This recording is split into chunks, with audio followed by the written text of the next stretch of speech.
आपने अक्सर अपने पेट से गुड़गुड़ की आवाज़ आते सुना होगा। क्या आप जानते हैं कि ये आवाज़ आती क्यों है? इसे समझने के लिए आपको ये समझना होगा कि हम जो खाना खाते हैं वो खाने से लेकर फीसीज यानी कि मल बनने तक कैसे आगे बढ़ता है।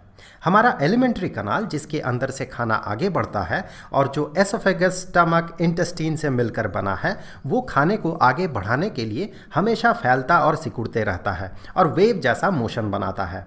इस फैलने और सिकुड़ने को पेरिस्टल्सिस कहा जाता है।